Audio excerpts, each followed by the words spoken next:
ये बताना चाह रहा हूं कि ये जो गुरुजी ने अपने श्री शिवोक्ति गुरुजी ने जो शक्तिपात अनेक लोगों को किया, इसी तरह से श्रीमद् भागवत में आपने एक प्रसंग को सुना होगा और न सुना हो तो याद करा। श्रीमद् भागवत की जो एक परंपरा है वो मासिक भी है, वार्षिक भी है और साप्ताहिक भी है। आशय मेरा कहने का एक माह की भागवत भी होती है, एक पक्ष की भागवत भी होती है और एक सप्ताह की भागवत भी होती है। एक सप्ताह की भागवत की परंपरा राजा परीक्षित सुखदेव जी के बीच की और पाक्षिक भागवत की परंपरा व्यास जी और नारद जी के बीच की है और मासिक परंपरा भगवान शंकर पार्वती जी के बीच की है। बस एक सिर्फ संकेत दे रहा हूं, उस कथा में नहीं ले जाऊं, कथा सुनाऊंगा तो राधे राधे शक्तिपात से अपन थोड़ा दूर हो जाएंगे। मैं बताने ये चाह रहा हूं मूल बात कि जो पाक्षिक भागवत की परंपरा को हमारे शास्त्र में रखा गया, तो वहां साप्ताहिक की बात फिर कभी करूंगा, सुखदेव एवं परीक्षित के बीच की बात मैं करना चाह रहा हूं उस समय वर्तमान में मूलतः पाक्षिक भागवत, क्योंकि पाक्षिक भागवत में व्यास और नारद जी का संवाद है। तो नारद जी व्यास जी के लिए जब व्यास जी को समझ में नहीं आता, मन अशांत हो जाता है कि मैं आगे क्या करूं, आगे मैं क्या करूं, तो नारद जी अपना पूर्व चरित्र सुनाते हैं। नारद जी अपना पूर्व चरित्र सुनाते हैं। नारद जी कहते हैं, सुनो व्यास जी, मैं एक दासी का पुत्र था और मेरी मां दूसरे घरों में सेवा का कार्य करती थी और मैं भी मां के साथ, परंतु ऐसा संयोग बनता है कि राजघरानों में सब जगह आते जाते एक बार समस्त महापुरुषों ने, बड़े लोगों ने मिलकर चातुर्मास का आयोजन किया। चातुर्मास में महापुरुषों का आगमन हुआ, बड़े बड़े महापुरुषों का जब आगमन होता है, गुरुजन लोग आते हैं, तो मां की सेवा के साथ दासी पुत्र भी उनके यहां सेवा का कार्य देने लगा। ये नारद जी दासी को बताते कि मैं पूर्व जन्म में एक दासी का पुत्र था और दासी का पुत्र होते हुए मैं वहां सेवा मां के साथ किया करता था, मगर धीरे धीरे ऐसा संयोग बना कि उन संतों की सेवा में मेरा मन अधिक लगता है। अच्छा लगता है कि जो भक्त कहते हैं हम तो सेवा ही करना चाहते हैं, सेवा ही तो साधना और सेवा ही जिंदगी है बंधुओं, सेवा के द्वारा ही संसार है। आज धन्य धन्य की है दासी पुत्र ने जब सेवाएं दी, ऐसी सेवाएं दी कि जो सब दे रहे थे उनसे हट कर दे। एक सेवा मजबूरी बन सकती है और दूसरी सेवा सच्चे मन से। तो मन से करने वाली जो सेवा है वो एक दासी पुत्र को कहां ले जाती है, ध्यान दीजिए बच्चों। दासी पुत्र ने आज उन समस्त राजा महाराजा महापुरुषों के कहने पर सेवा नहीं की, अपने मन से ही सहज में ही बन लो समस्त महापुरुषों के, गुरुजनों के, संतों के चरणारविंदों में सहज में मन लगने लगा। इसका तात्पर्य यह है, इसका तात्पर्य यह है कि इनके जीवन में जो सेवा की साधना थी, सेवा की साधना से जैसे लोहा और चुंबक का संबंध है, इस तरह उनका मन अपने आप गुरुजन के चरण। अब तो इतना प्रेम करने लगे गुरुजन कि शिष्य के बगैर कोई काम शुरू, जब कभी कोई काम की शुरुआत करे शिष्य को याद। अब सब लोग उसको दासीपुत्र कहा करते थे, लेकिन गुरुजनों ने इसका नाम शीघ्र ही रामदास रख दिया। रामदास कहने लगे, बस रामदास को पुकारने लगे, सर्वत्र रामदास की चर्चा। धीरे धीरे धीरे करके रामदास का प्रेम श्री महापुरुष गुरुओं के चरणारविंदों में समर्पित हो गया। समय आया चातुर्मास पूर्ण होने की, अब तो बंधु कहने लगे रामदास जी, गुरुदेव हम आपके साथ चलेंगे। इन्होंने कहा हमारे साथ तो नहीं चल सकते हो, क्योंकि तुम्हारी अभी मां है, पिता नहीं रहे थे, मां थे। कि जब तक मां है वो मां के रानुबंध से तुम पूर्ण नहीं हो जाओगे, तब तक घर नहीं छोड़ सकते। बंधु मैं भी अपनी बात बताऊं, हमारे यहाँ महापुरुष गुरुदेव जी ने हमें आदेश दिया कि यदि संन्यास लेना है तो गृहस्थ आप सबके कर्तव्यों का पालन सब समझ मानिए। वो कर्तव्य का पालन पूरा नहीं होगा तो संन्यास के अधिकारी भी नहीं बनते। शास्त्र कहते हैं यदि कर्तव्य को बीच में छोड़कर यदि आप बीच में छोड़ के संन्यास की ओर जाते हो तो पाप कहलाता है, अधर्म कहलाता है। ऐसा शास्त्र को बड़ा गुरुजन का आदेश है। तो कहने का मेरा तात्पर्य है, शास्त्र का एक निर्देशन है कि सबसे पहले कर्तव्यों का पालन होना चाहिए, और दूसरी बात नैतिक जीवन जीना चाहिए, तीसरी बात लोक कल्याण को बढ़ा देना चाहिए, चौथी बात अपने आप आत्म कल्याण का मार्ग प्रशस्त हो जाता है। मैं कहना यह चाह रहा हूं कि मनुष्य के जीवन में यदि वह अपने जीवन को महापुरुषों की सेवा के माध्यम से परिवर्तित करना चाहता है तो धीरे धीरे ऐसे होता है जैसे रामदास ने। क्यों? उनको जो कर्तव्य का पालन सौंपा गया उन्होंने किसी के कहने पर नहीं, मन से समर्पण भाव से शुरू कर दिया, उन सब महापुरुषों की सेवा शुरू कर दी। उन्होंने उसी बीच जाते समय इनको जप आराधना की बात बताई। बड़ी अच्छी बात है, हम आपको समझने का कि मनुष्य को जप जो है सबसे पहले शास्त्र कहते हैं। अच्छा, अभी तो जप करने का कहीं कोई विधान भी नहीं होगा, आप सभी लोगों को कभी याद कराता। जप जो है कभी भी कोई जप किया जाता है तो उस जप में अपने मुख से निकला हुआ मंत्र हमारे कान तक हमको सुनना पड़ता है। ये मंत्र की व्यवस्था। यदि वह मंत्र बाजू वाला सुन लेगा तो मंत्र नहीं रहेगा, और मंत्र उस मंत्र से आत्म कल्याण की बात आगे नहीं कर सकते। चिंतन का विषय है। जो हमारे परम श्रीलोक तीर्थ जी जैसे शक्ति को उन्होंने संग्रहित किया और शक्तिपात किया, तो पहले तो मंत्र को ही समझना है। जो गुरु कृपा से मंत्र हमको मिला है उस मंत्र को हम जब करें, अपने मुख से निकले और हमारे कान तक हमको ही सुना पड़े, बाजू वाला न सुन पाए, तब वो मंत्र है।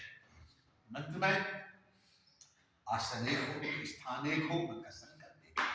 धन्य धन्य रामदास जी जो गुरुजनों के द्वारा जो मंत्र दिया गया, उनको बताया कि आप 3 वर्ष तक इस मंत्र का जप करें। क्या बताया? 3 वर्ष तक मंत्र का जप करें, और 3 वर्ष तक यदि जिस ढंग से बताया जा रहा है खुद के मुख से निकला मंत्र खुद को कान तक खुद सुना पड़े, इस नियम से यदि हल्के से होठों को हिलाकर अपने मन सुनने की स्थिति में करती हो तो ठीक 3 वर्ष के बाद अपने आप स्थिति बन जाएगी, कंठ में जब होने लगेगा। एक अनुष्ठान जब शक्ति अर्जित करने की परंपरा का जब के माध्यम से आगे बढ़ेगा। ऐसा जब गुरुजनों ने रामदास को बताया तो रामदास ने उसको सिखाया। शास्त्र कहते हैं 3 वर्ष तक है आप जब करेंगे माला से, खुद के मुख से निकला कान तक गया, तो उसके बाद वही मंत्र 1 वर्ष तक कंठ पे जब माला नहीं फेरना, फिर आपके कंठ पे जब होने लगेगा। 1 वर्ष पर्यंत जब आप अपने कंठ पे जब करेंगे तो उसके बाद अजपा जाप शुरू हो जाएगा। क्या हो जाएगा? अजपा जाप। सभी जानते होंगे, सभी और बता देता हूं। अजपा जाप का मतलब है कि पहले जब किया था तो महिला के कान तक सुनना पड़ा, दोबारा जब 1 वर्ष तक किया, 3 वर्ष किया है जाप, 1 वर्ष किया अपने कंठ से आवाज निकली खुद ही सुना पड़ेगा प्राणवायु के माध्यम। जैसे अपन कभी संसुर की आवाज आती है ना प्राणवायु की। अच्छा, प्राण को समझने के लिए एक बात है कि जैसे आप बहुत अच्छा काम करेंगे, अच्छे काम में आपकी आत्मा आपको शाबाशी देगी। वाह मनीष जी, पता नहीं सब भक्त लोग, आप बहुत अच्छे व्यक्ति हैं, आप बहुत अच्छा काम कर रहे हैं, और आपकी आत्मा आपको सेवा देगी। और यदि आप गलत काम करोगे तो आपकी आत्मा आपको कचौन देगी। प्यारे बंदे, ये काम गलत है, इसको मत करोगे। अंतःकरण, प्राण या चित्त की अवस्था की बात मैं कर रहा हूं, सब एक ही बात है, चाहे प्राण के लो, चाहे चित्त के लो, चाहे अंतःकरण के लो, एक ही बात। पता नहीं चाह रहा हूं कि 3 वर्ष जब करने के बाद मंत्र द्वारा वो प्रभाव बनता है कि कंठ जब होता है, 1 वर्ष कंठ जब करने के बाद वो प्रभाव आता है, तो अजमा जाप हमारे दिव्य चक्षुओं से अंदर की मन से अपने आप होने लगता है। आप लोगों ने दिव्य चक्षुओं को देखा है? नहीं, अनुभव कर लेते। ये जो नेत्र हैं, ये आपके नेत्र हमें देख रहे हैं, हमारे नेत्र आप, ठीक है ना? मगर ये वाही नेत्र, वाही, मगर यहाँ हम आप एक दूसरे को देखते हुए दूसरे नेत्र वो हैं, क्यों सुधा जी के घर भी चले गए और जहां कार्यक्रम में जाना है वहां भी चले गए। जहां जहां जाना है वो दिव्य चक्षुओं का काम है। अंदर वाले नेत्रों का जो दृश्यमान नहीं है, अदृश्य, वो अदृश्य है, वो दिखते नहीं है, मगर अनुभव से। जैसे आत्मा का काम है, ऐसे जो अंदर के दिव्य चक्षुओं का काम है बंदियों, तो दिखाई नहीं देते वो काम सब करते हैं। निराकार स्वरूप की बात है, ये साकार रूप में है, निराकार रूप में है। कहने का मेरा तात्पर्य है कि सबसे पहले हम जब माला से करेंगे तब जाकर हमारे जीवन में कंठ से जब शुरू होगा, कंठ से जब तक एक वर्ष चलेगा, तो अजपा जाप शुरू हमारे अंदर से दिव्य चक्षुओं से, दिव्यता, दिव्य मन से प्रारंभ हो जाएगा। और वो जो शुरू होगा अजपा जाप, कंठ से है, नाक से है, तो अंदर के दिव्य चक्षुओं से, अंतर मन से है, उसके द्वारा ही संपूर्ण शक्ति संचित होती है। ध्यान दीजिए, जब तक ये सीढ़ियां पार नहीं करेंगे, वहां तक नहीं जाएंगे, कैसे शक्ति? ध्यान ये देना है मूल बात, मुख्य बात, कि जो हमारे अंदर जो जिसको अपन दिव्य चक्षु कहें या अर्ध चैतन्य मन कहें, आइए उसी विषय पर है अपन। एक बहुत अच्छी बात मैं आपको बता दूं, कभी भी कोई सत्संग को करते हैं तो मैंने केंद्र बिंदु से नहीं हटा जाता और आखिरी तक उसी पॉइंट पर बोला जाता है, वही सत्संग, वही प्रवचन। मैंने जिस शक्तिपात से शुरुआत की है उसी पर जाकर समापन होगा अपनी बंधुओं। शक्तिपात मूल बात मैं बताना चाह रहा हूं कि मनुष्य के जीवन में जो शक्तिपात की बात चल रही है, जैसा मैंने अनेक प्रकार से समझाया, इसी तरह हम जब तक अपने दिव्य शक्तियों के द्वारा अपनी विशिष्ट शक्ति को अर्जित नहीं करते, तब तक शक्ति बात की बात आती ही नहीं। और जो साधक साधना से ऊपर उठकर उस दिव्यता की प्राप्ति आ जाता है। आइए मैं मूल बात ये कहना चाह रहा हूं कि जिस प्रसंग को मैंने शुरुआत किया था, उस प्रसंग पर प्रकाश डालते हुए बात कहूंगा कि धन्य धन्य महामुनि नारद जी, जिन्होंने व्यास जी के लिए बता दिया कि मैं एक दासी का पुत्र होते हुए भी मैंने क्रमशः उन चातुर्मास में महापुरुषों की, संतों की सेवा करते हुए और जो भी दिव्य चक्षु के द्वारा अंतर मन से शक्ति अर्जित संग्रहित करने का संकल्प किया, उससे जो शक्ति मैंने एकत्रित की, उस शक्ति के द्वारा महापुरुषों के जाने के बाद मैं भक्ति में लग गया। चातुर्मास के बाद वो संत तो चले गए, लेकिन जो वो संस्कार दे गए थे, जो विधान बता गए, जब बता गए, व्यवस्था बता गए, उस व्यवस्था पर चलने लगे। चलते चलते चलते भगवत कृपा से ऐसा संयोग बना कि वह दासी पुत्र। एक बात बड़ी अच्छी बात करूंगा, ध्यान देना। आप ये बताइए भगवान कैसे? मात्र शक्ति संचित करने पर क्या भगवान मिलता है? फिर कैसे मिलेंगे बताइए आप? नहीं बदले, चल नहीं। भगवान के मिलने के लिए, प्राप्त करने के लिए बंधु, नारद जी के पूर्व शत्रु इस बात को स्पष्ट कर दिया। एक बार की बात, स्वामी रामकृष्ण परमहंस जी महाराज, स्वामी रामकृष्ण परमहंस जी महाराज के पास में उनका शिष्य गया और बोला, गुरुदेव गुरुदेव, जल्दी बताओ भगवान कैसे। सुनते रहे, स्नान कर रहे थे, स्नान करते हुए उन्होंने समझी बात और समझ कर बोले, आ जाओ। अपने भक्त को जल में ही बुला लिया। भक्त आया, बोल भगवान कैसे मिलेंगे, क्या पास और पास। स्नान करते करते उन्होंने उस भक्त को पास बुलाया, और पास बुलाकर बंधुओं उन्होंने भी उसका सिर पकड़ा और गोविंदाय नमो नमः। स्वामी रामकृष्ण परमहंस जब भक्त के सिर के लिए दबोचते हैं जल में, अरे मुझे क्या कर रहे, क्या कर रहे, और जोर से दबा दिया, अरे छोड़ो छोड़ो, और जोर से दबा दिया, अरे मैं तो मर जाऊंगा। कि बस बेटा, मैं बता रहा हूं भगवान कैसे मिलते हैं। अब बेटा, स्वामी रामकृष्ण परमहंस अपने शिष्य से कहते हैं, जब शिष्य खड़ा के बाहर निकला, अपने पूरी ताकत को लगा दी, अपने समग्र शरीर की, समस्त इंद्रियों की, समस्त ताकत के लिए बंधु जब उसने लगाया, लगा के जबरदस्ती ताकत लगा के तल से बाहर निकला। गुरुदेव, दर्शन कराने की बात कर रहा था मैं, आपको मेरे प्राण लेने वाले थे, क्या बात है, प्राण लोगे आप?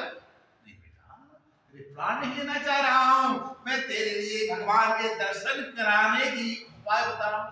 कैसे दर्शन कि बेटा कैसे दर्शन होते हैं, कैसे कि जिस तरह से तू जल के अंदर जब था, और जल के अंदर से बाहर निकलने के लिए अति उत्सुक हो गया, अति आतुर हो गया, अति बेचैन हो गया, और तेरे चित्त में ये बात समाहित हो गई, तेरे चित्त में ये बात समाहित हो गई।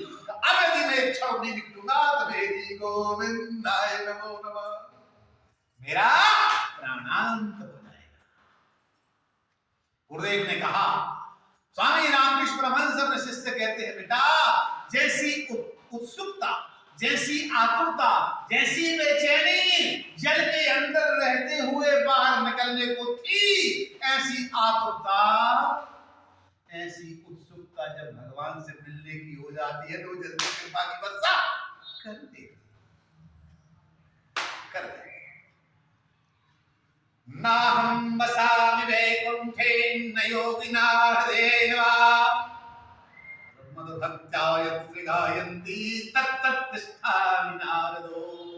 नारद, भगवान कहते हैं, ना तो मैं योगियों के हृदय में रहता, ना हम वसामि वैकुंठे, ना वैकुंठ में रहता। हाँ, श्री विष्णुदेव वैकुंठ में रहते। अच्छा, वैकुंठ कैसे कहते?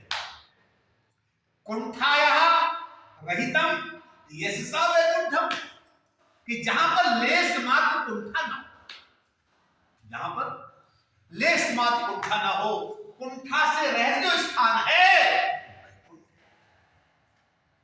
भगवान क्या कहते हैं, ना हम वसामि वैकुंठे, जहां कोई कुंठा नहीं है, जहां शक्ति, शक्तिपात को ज्ञान और आनंद कहा गया है। शक्तिपात दूसरा नाम, जैसे अंतःकरण का दूसरा नाम प्राण, चित्त, इसी तरह शक्ति का दूसरा नाम ज्ञान। इसमें व्याकरण आपका मैं बताना ये चाह रहा हूं, मूल बात प्रश्न को ध्यान रखें अपन, कि हमारे जीवन में आज इस चरित्र में, नारद जी के चरित्र में साफ कह दिया कि भगवान वैकुंठ में वास करते, योगियों के हृदय में वास भी नहीं। फिर कहा मद भक्त्या यत्र गाय, जहां निष्काम भक्ति की आचार्य को पंगना में सी भक्ति होती है, या फिर हमने प्राणों को बचाने जैसी अति उत्सुकता, आतुरता मई भक्ति जब श्री हरिचरण में होती है, तो प्रभु उस भक्त पर कृपा की वर्षा करके प्रकट हो जाते हैं, आशीर्वाद प्रदान कर देते हैं। धन्य धन्य एक नारद जी का चरित्र, जो नारद जी दासी को सुनाया कि दासी का पुत्र था, मगर उन गुरुजनों के द्वारा मेरे जीवन में सबसे पहले दिया गया संयम, पहला सूत्र, दूसरा सूत्र सेवा, तीसरा सूत्र सदाचार। के प्रति स्नेह। ध्यान देना। नारद जी के पूर्व की ये 4 मुख्य केंद्र बिंदु की बातें हैं, जिन बातों में पहला है संयम, सेवा, सदाचार, चौथा शक्ति संचय करने का, शक्ति संवर्धन करने का, शक्ति बढ़ाने का। इससे बड़ा कोई उपाय रास्ता नहीं है। यदि शक्ति प्राप्त करना है तो यह नारद जी के मुंह से स्पष्ट कर लीजिए कि उन्होंने सबसे पहले गुरुजनों के द्वारा बताए हुए संयम का पालन किया और उनकी जो सेवा की थी, समर्पण भाव से, उस सेवा का फल था कि जीवन में सदाचार, सदाचरण। एक बहुत अच्छी बात मैं आपको बताऊं, संयम, सेवा और जो सदाचार है वास्तव में हमारे जीवन में हृदय से प्रवेश करता है प्रभु के प्रति स्नेह करना। मगर इस संयम सेवा में आड़े आता है तो हमारा अहम आ जाता है। क्या आता है? ईगो। क्या बात है, आजकल के जमाने में यही तो सबको बर्बाद किए थे। हमारे शास्त्र कहते हैं कि जनमई स्तुति अरे मानो मनुष्य के जीवन में इन 5 चीजों का अभिमान उसके लिए कूट कूट के बर्बाद कर देता है। पहली बात जन्म का, मेरा जन्म किस कुल खानदान में कहां हुआ है इसका मैं अभिमान। जन्म ऐश्वर्य, हमारा जन्म कहां हुआ। दूसरा, हमारा ऐश्वर्य क्या, मेरी पहुंच कहां तक मेरी चलती है, कहां तक जन्म का। दूसरा ऐश्वर्य का। तीसरा लक्ष्मी का, मैं कितने पैसे वाला हूं, कितना बैंक में डिपॉजिट, कितना तिजोरी में और कितना आना और कितना जाना। जो धन है, पहला जन्म है, दूसरा ऐश्वर्य है, तीसरा लक्ष्मी है, तीसरा लक्ष्मी और चौथा रूप। हम कितने और 5वां ज्ञान। ध्यान देना भाई, हर रविवार में सबको आना है और कभी भी किसी से पूछ सकते हैं कि 5 प्रकार का अभिमान जो आता है वो 5 बातें कौन सी। इसलिए ध्यान रखना सब लोग, जो प्रोफेसर में बताया जाए उस पर चलने का प्रयास करें, ध्यान से सुने, कभी भी किसी से भी पूछ सकते हैं। ध्यान रखना कभी पता नहीं किससे पूछे। इसलिए हमें ध्यान रखना है कि 5 जगह का अभिमान पूरे जीवन में बर्बाद। और ये तो एक कथन की बात है, सूक्ष्म अभिमान भी आजकल लोग ईगो कहते हैं। बड़े कष्ट का विषय है